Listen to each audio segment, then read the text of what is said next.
Bonjour, mesdames, messieurs, bonjour, chers doctorants, chers étudiants. Je vais donc aborder la dernière partie de ce séminaire qui porte sur le particularisme juridique du droit international humanitaire. Je crois que j'ai abondamment à évoquer les questions des droits de l'homme de façon générale. Dans cette dernière vidéo, je vais aborder donc les questions de droit international humanitaire de façon spécifique. Alors, toute guerre, comme nous le savons, met des vies en danger. Les règles du droit international humanitaire ont pour but de protéger la vie des civils, des non-combattants, des combattants mis hors de combat, en faisant respecter leurs droits, pour protéger autant que faire se peut la vie de ces êtres humains en leur épargnant les maux superflus. Ce droit international humanitaire réglemente également l'usage des armes, les méthodes de guerre et prévoit des incriminations au droit de la guerre et des infractions qui peuvent faire l'objet des sanctions lorsqu'elles sont commises.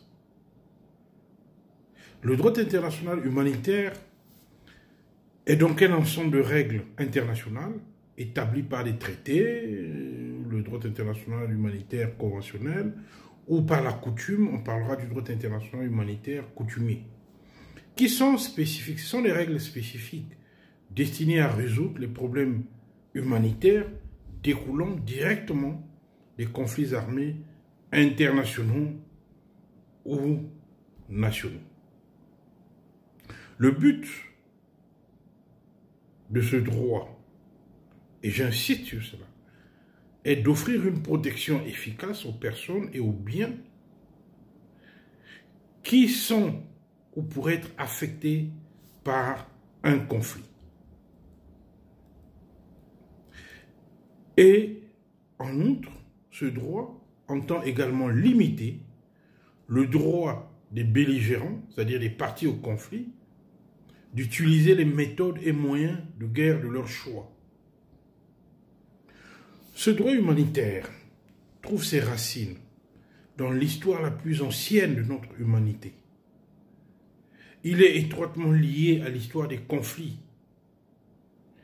Ce droit humanitaire est une branche du droit international qui entend limiter l'usage et les conséquences potentielles de la violence dans les conflits armés. Il s'agit donc non seulement d'épargner celles et ceux qui ne participent pas ou ne participent plus directement aux hostilités, mais aussi de limiter la violence au niveau requis pour atteindre le but du conflit, qui, indépendamment des causes au nom desquelles on se bat, ne peut viser qu'à affaiblir le potentiel militaire de l'ennemi pour le soumettre.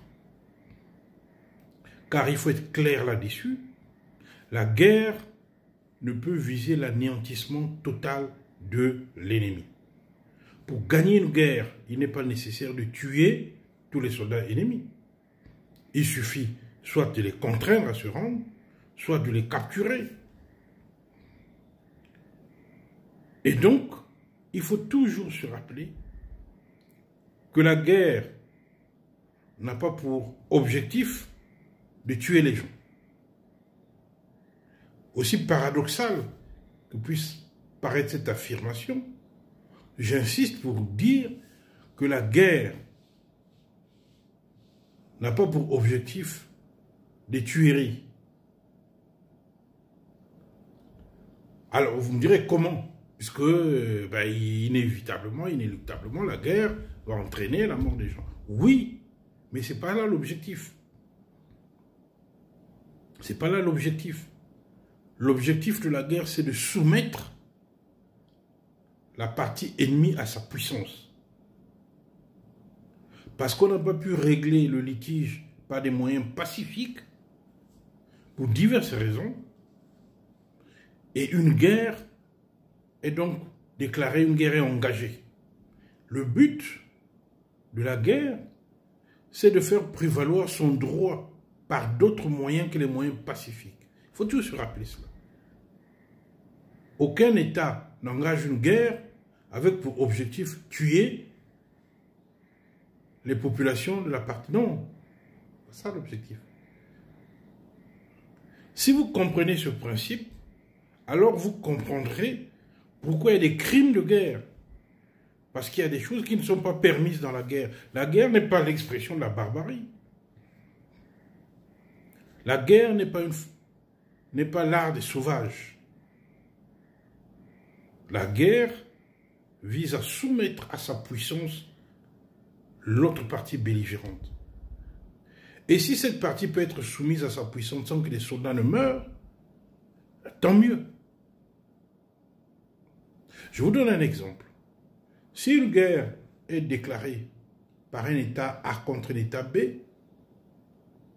et qu'au vu de la puissance de l'État A, l'État B accepte de se soumettre, ayant engagé la guerre, les premiers coups de feu ayant été tirés, finalement, l'autre partie reconnaît sa défaite. La guerre est terminée. La guerre est terminée. Donc, l'on ne va pas dire, ah oui, mais on n'a pas encore suffisamment tué beaucoup de militaires, tout ça, etc. Non, vous avez gagné la guerre parce que vous soumettez l'autre partie à votre puissance, à votre autorité. Oui, donc le but, c'était pas de tuer le maximum de soldats, c'est pas ça la guerre. C'est pas de massacrer les populations civiles. Aucune guerre n'est déclarée pour aller massacrer les populations civiles. Si tel est le cas, ben, il y a crime. Parce que ça, ce n'est plus la guerre. Il ne faut pas oublier ce principe de base. C'est pour cette raison que le droit international humanitaire est articulé sur des principes fondamentaux. Premier principe, la distinction entre les combattants et les non-combattants. La distinction fondamentale entre les combattants et les non-combattants. Les combattants portent les armes, sont prêts à se battre. Les non-combattants, ce sont les civils, mais également les militaires qui ont cessé de se battre, qui ont déposé leurs armes, soit parce qu'ils sont blessés, soit parce qu'ils sont naufragés, soit parce qu'ils sont prisonniers, etc. Ce principe est capital. Deuxième principe, l'interdiction d'attaquer les personnes hors de combat. Comme je le rappelais tout à l'heure, la guerre ne consiste pas à attaquer les pauvres populations civiles.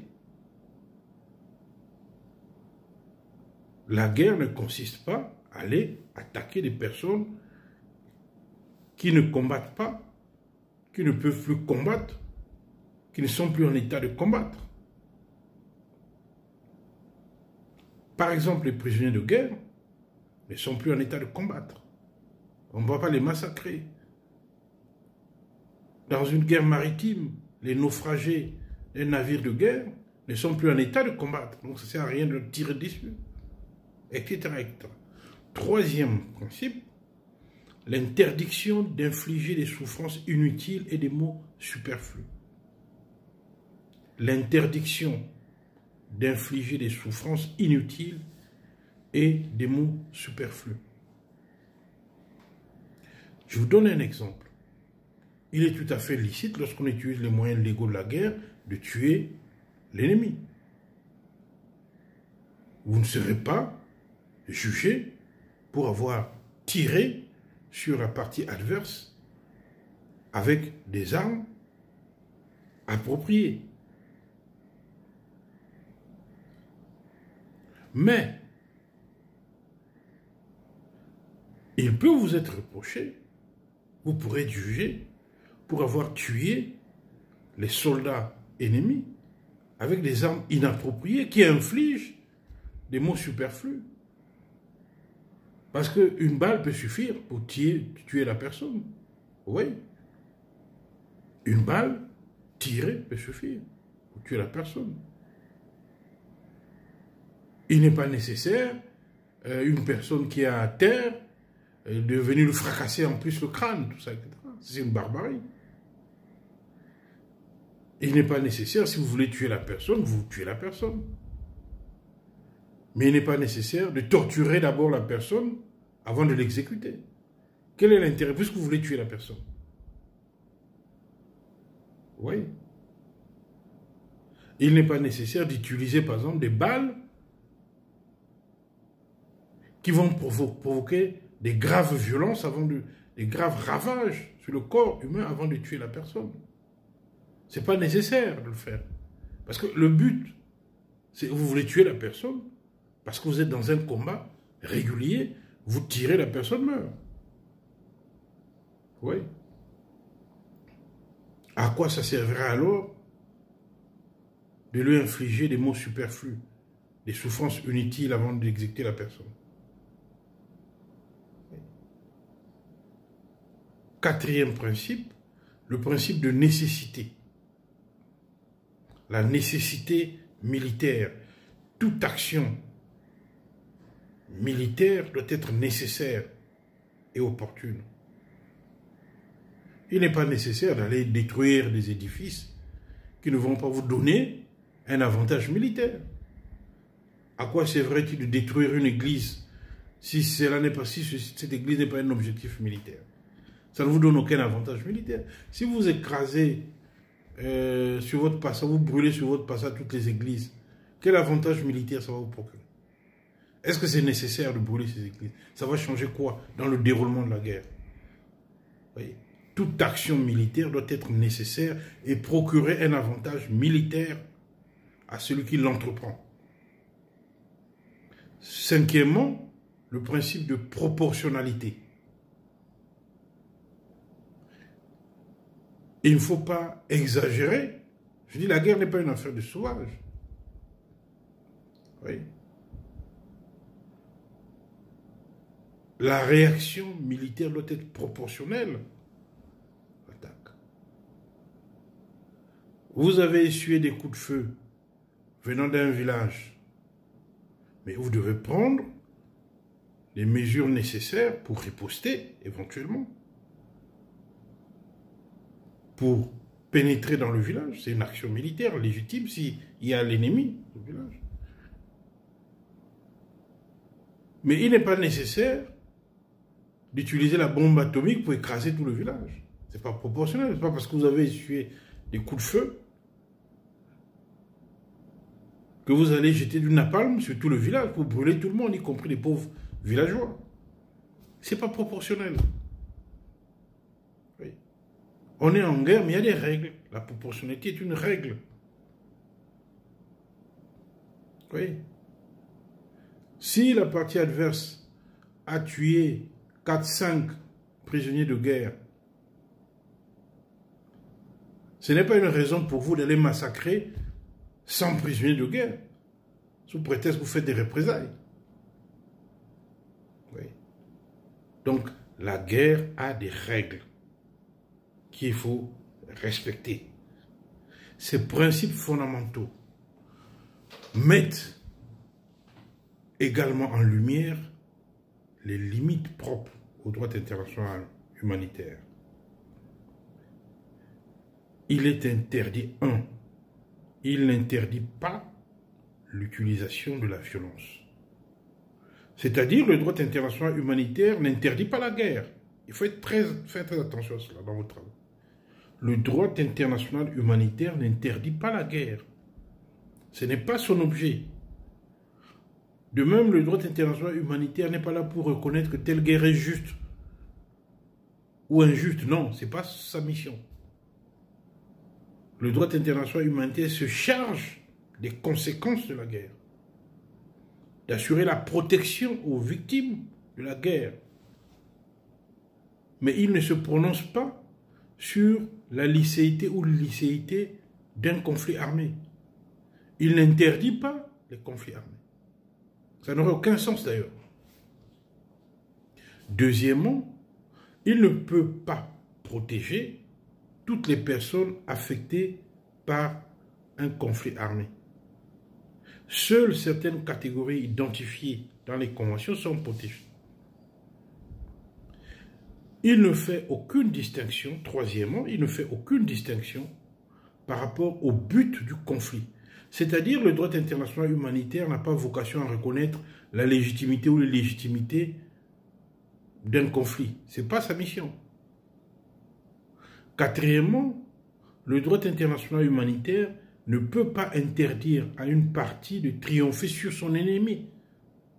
Ce n'est pas sa mission non plus, puisque le but de la guerre, c'est de triompher sur son ennemi. Donc le droit international humanitaire ne peut pas venir estomper la victoire militaire de l'un sur l'autre. Ce n'est pas son office. Cinquièmement, le droit international humanitaire présuppose que les parties à un conflit ont des objectifs rationnels et doivent conduire la guerre selon ce qui est autorisé. Oui. Il en résulte donc que le droit international humanitaire est là pour préserver l'humanité dans la situation dramatique des conflits armés. Et ce droit trouve ses sources historiques dans l'idée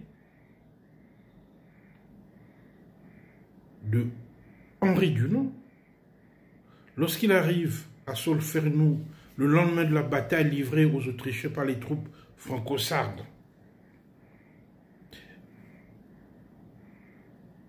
Dunant constate la violence, la bataille, les blessés qui ne sont pas secourus, qui meurent de leurs blessures, etc.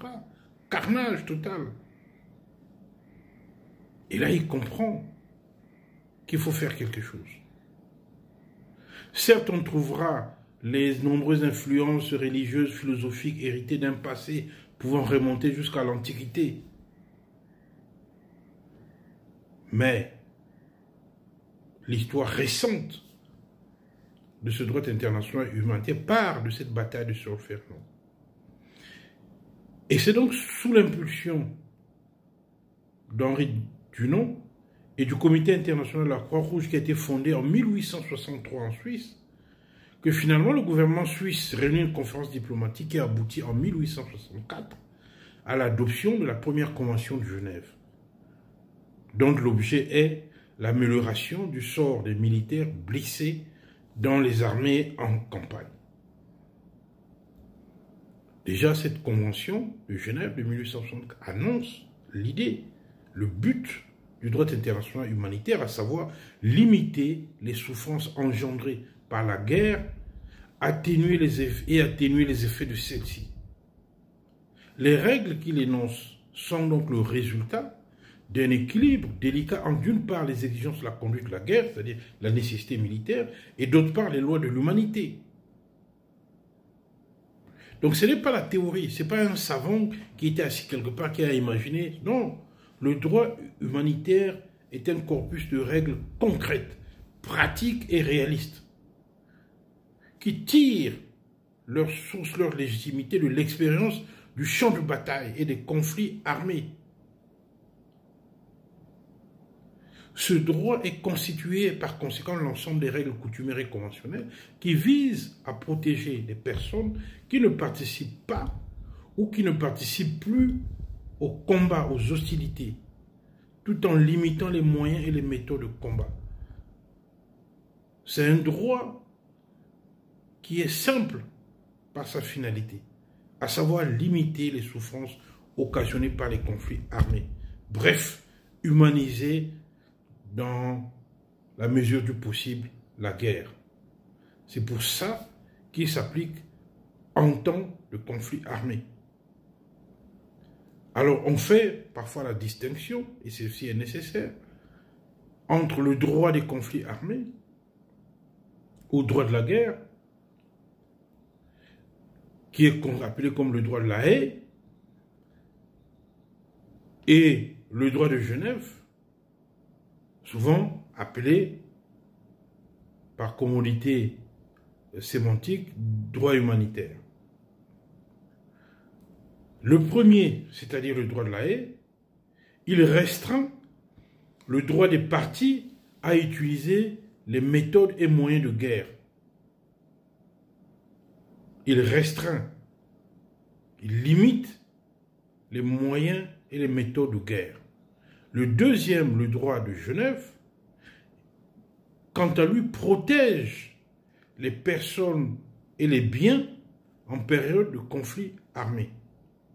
Voilà la distinction entre le droit des conflits armés, dit droit de la Haye, et le droit de Genève, dit droit humanitaire. Mais tout ça, c'est le droit international humanitaire. Oui.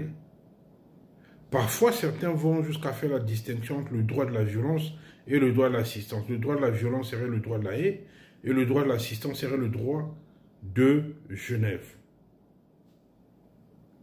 Une distinction, je dirais, quelque peu malheureuse. Cela peut-être laisserait même entendre que le droit de la Haye est là pour encourager la violence, ce qui n'est pas le cas. Ce droit de la Haye règle la façon de conduire la guerre. Quelles sont les méthodes employées? Quelles sont les armes qu'il faut employer? Quels sont les moyens utilisés pendant la guerre? Par contre, le droit de Genève, lui, offre une base juridique pour le secours au profit des non-combattants dans les conflits. Oui. C'est important de comprendre cette distinction. Et c'est tout autant important de rappeler que le droit international humanitaire a été développé à une époque où l'usage de la force dans les relations internationales n'était pas encore interdit. N'était pas encore interdit. Et l'usage de la force n'est pas toujours interdit. Il faut faire attention. Puisque même la Charte des Nations Unies prévoit à l'article 51 la légitime défense. Parce que la Charte des Nations Unies prévoit le règlement pacifique des différends, mais prévoit également le recours à la force, éventuellement. Au chapitre 7, par exemple. À l'époque où naît le droit international humanitaire, on parlait alors de guerre juste, ou jus ad bellum, du moment où le droit d'un belligérant à recourir à la guerre était légitime. C'est ça la guerre. C'est-à-dire qu'il y avait la légitimité du droit de recourir à la guerre.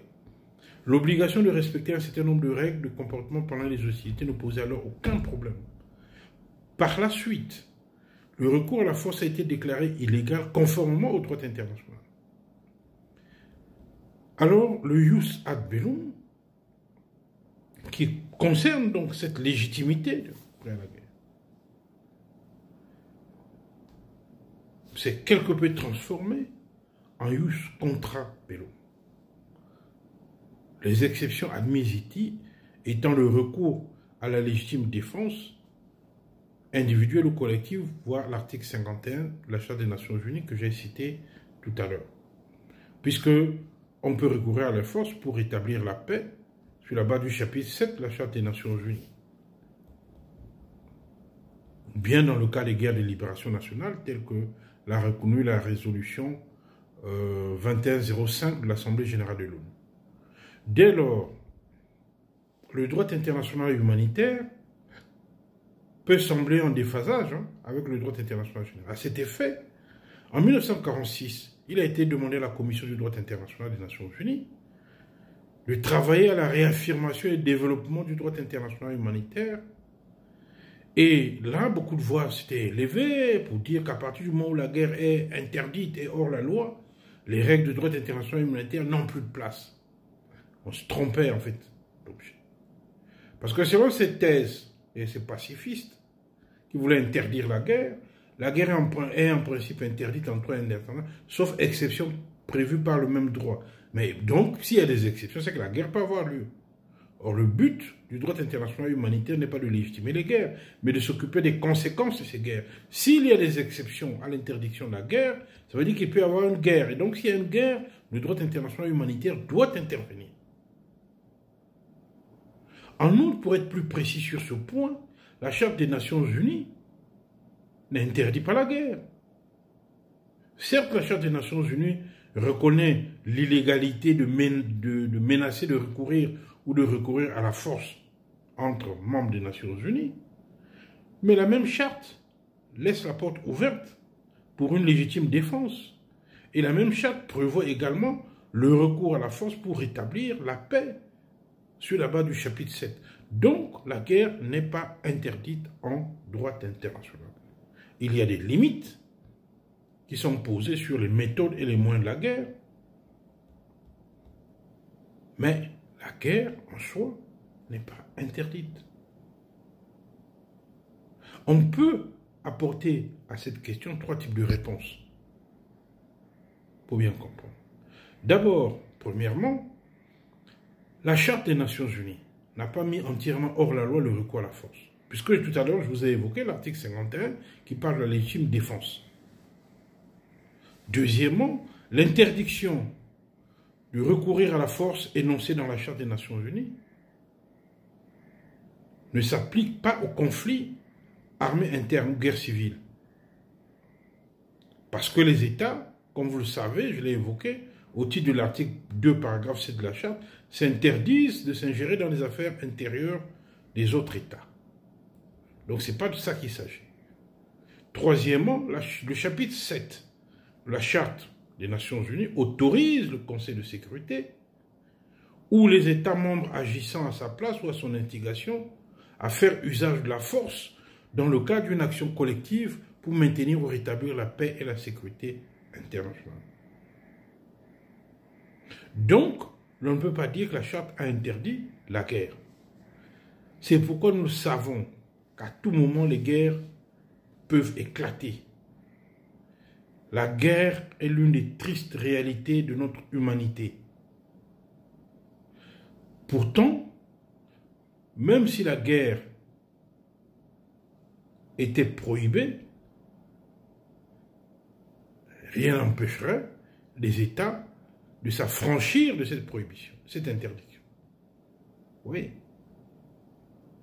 C'est pour ça que le débat sur ce terrain ne peut pas prospérer. On ne peut pas conclure à une caducité des règles du DH au motif que la guerre serait interdite. Non. Le droit doit donc continuer à s'appliquer dans les conflits armés. On parle donc de jus in bello, le droit dans la guerre. On n'est plus, comme je l'ai indiqué plus avant, sur la question de légitimité de la guerre. C'est le droit dans la guerre. Donc on n'est plus la question du jus ad bellum, c'est-à-dire la légitimité de recourir à la guerre. Le fait que la guerre soit juste, ça c'est une autre problématique. L'interdiction de la guerre, lorsqu'on a parlé du jus contra bellum, le droit contre la guerre, l'interdiction de la guerre, c'est des interdictions d'ailleurs factices. On a vu avec le pacte Briand-Kellogg, entre les 2 guerres mondiales, ça ne fonctionne pas. C'est autre chose. Le jus in bello, c'est également autre chose. Là, nous parlons, lorsqu'on parle de jus in bello, c'est le droit dans la guerre. Ce n'est plus la question de la légitimité du recours à la guerre. Ce n'est plus la question de l'interdiction de la guerre. C'est le droit dans la guerre, c'est-à-dire la façon dont le droit va s'appliquer pour alléger les souffrances qu'occasionne la guerre. Alors la conclusion s'impose d'elle-même. Mesdames, Messieurs, il est nécessaire, dans ce cas, de disposer des règles internationales qui limitent les effets de la guerre sur les personnes et les biens et qui protègent les personnes particulièrement vulnérables. C'est là le but du droit international humanitaire, dont les conventions de Genève de 1949 et le protocole additionnel de 1977 et de 2005 sont la principale expression, à côté, parallèlement du droit de La Haye. Et à tout ça s'ajoute également le droit coutumier, qui constitue une source importante et supplémentaire du droit international humanitaire. Donc il faut comprendre une fois pour toutes que le droit international humanitaire n'a pas pour ambition d'interdire la guerre. Il ne se prononce pas sur le jus ad bellum. Il ne se prononce pas sur la légitimité ou la légalité du recours à la force, ni sur le jus contra bellum, c'est-à-dire les règles qui interdiraient la guerre. Seuls les faits comptent et non les motifs différents. De ce fait, le jus in bello doit se distinguer du jus contra bellum et du jus ad bellum. Il est important de noter que l'intervention au titre de laquelle les violations graves du droit international humanitaire sont invoquées pour justifier l'emploi de la force armée est régie par le droit international, relatif à la légalité du recours à la force ou non par le droit international. Le droit international se préoccupe des conséquences de la guerre. C'est pourquoi, quand on parle de droit international humanitaire, on n'a pas à s'interroger sur les bonnes ni sur les mauvaises raisons de la guerre, sur les bonnes ou les mauvaises victimes. On s'occupe des victimes. Point. Il n'y a pas de victimes coupables ni de victimes innocentes. Tous ceux qui sont protégés par les conventions de Genève et leur protocole additionnel doivent être respectés et assistés, quelle que soit la partie à laquelle ils appartiennent, quelle que soit la légitimité ou le bien fondé de la cause défendue par cette partie, quelle que soit leur nationalité, leur ethnie, ou leur religion, ou leur sexe.